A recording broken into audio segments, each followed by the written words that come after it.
गाजीपुर के 4 तहसीलों में बाढ़ से पूर्व किया गया मॉक ड्रिल, ट्रेन पटरी बहने की स्थिति में किया गया रेस्क्यू अभ्यास, एडीएम ने दी जानकारी। गाजीपुर में गुरुवार की सुबह 10 बजे से लेकर शाम तक जिला प्रशासन ने संभावित बाढ़ आपदा को लेकर एक बड़ी मॉक ड्रिल की। यह अभ्यास राष्ट्रीय आपदा प्रबंधन प्राधिकरण नई दिल्ली और उत्तर प्रदेश राज्य आपदा प्रबंधन प्राधिकरण लखनऊ के समन्वय से किया गया, जो प्रदेश के 44 जिलों की 118 तहसीलों में एक साथ चला। इसी क्रम में गाजीपुर जनपद की 4 बाढ़ प्रभावित तहसीलों में सैदपुर, जमानिया, मोहम्मदाबाद और सेवराई में यह मॉक ड्रिल आयोजित की गई। इस पूरे अभ्यास का नेतृत्व एडीएम दिनेश कुमार ने किया, जो खुद सेवराई और जमानिया तहसील में मौजूद रहे। एडीएम दिनेश कुमार ने बताया कि यह मॉक ड्रिल 6 घंटे तक चली, जिसमें विभागीय तैयारियों की परख की गई, चाहे वह संसाधनों की उपलब्धता हो, प्रशिक्षण की आवश्यकता हो या फिर जनता को जागरूक करने की योजना हो। सबसे खास बात यह रही कि जमानिया में बाढ़ से रेल की पटरी बहने की स्थिति को ध्यान में रखते हुए उस परिस्थिति में ट्रेन संचालन की पुनर्बहाली का रियल टाइम अभ्यास किया गया।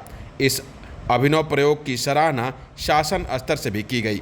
अधिकारियों ने बताया कि मॉक ड्रिल का उद्देश्य आईआरएस सिस्टम के तहत सभी विभागों को उनकी जिम्मेदारी से अवगत कराना और आपदा प्रबंधन को धरातल पर परखना था।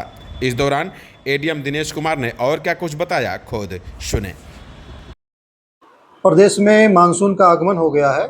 ऐसे में शासन के निर्देश पे और जिलाधिकारी महोदय के मार्गदर्शन में हम लोगों ने आज अपनी तैयारियों को परखने के लिए 4 तहसीलों में मॉक ड्रिल किया है, जिसमें सेवरई और जमनिया में मैं स्वयं गया हुआ था और हम लोगों ने ठीक ठाक से उसको किया है और अपनी तैयारी को परखा है कि क्या हमें कोई और तैयारी या प्रशिक्षण की आवश्यकता है या किसी इक्विपमेंट की आवश्यकता है या जनता को जागरूक करने के लिए हमें और क्या क्या करना है। इस पर हम लोगों ने कार्य किया है। क्या आप लोगों ने किया था, थोड़ा सा कुछ उसका डिटेल बताएं। हाँ, जमनिया में बाढ़ से पटरी के बह जाने पर उसका तत्काल पुनरुद्धार करके और ट्रेन को पास कराने का हम लोगों ने अभ्यास किया और वहाँ जनता भी थी और काफ़ी सारे विभागों के लोग भी थे और हमने अपनी तैयारी को परखा कि ऐसी अगर आपदा में वास्तविक चीज़ें आती हैं तो कैसे हम निपटेंगे। लोगों को जागरूक करने के लिए क्या किया गया, कैसे?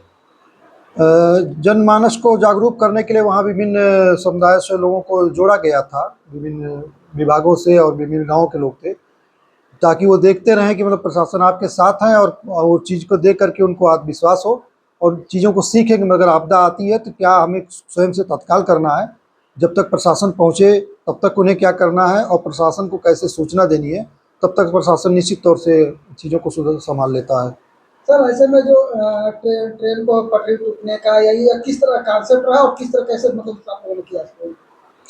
ये बाढ़ के पानी बढ़ने से पटरी बह जाने का अभ्यास था कि पटरी की क्षतिग्रस्त हो गई है, जिसे सूचना मिलने पर तत्काल आने वाली ट्रेन को रोका गया और त्वरित गति से उसको निर्माण करके पुनः उसको हमें फिटनेस का सर्टिफिकेट लेते हुए रेल विभाग से कि अब आवागमन सुचारू रूप से हो सकता है, उसको पास किया गया। देखा जाए तो सर, ये मॉक ड्रिल में जो अब तक जितनी भी हुई है ये रेलवे ट्रैक को लेकर पहली बार हुआ है। इस तरह की मतलब चोट के कैसे आया?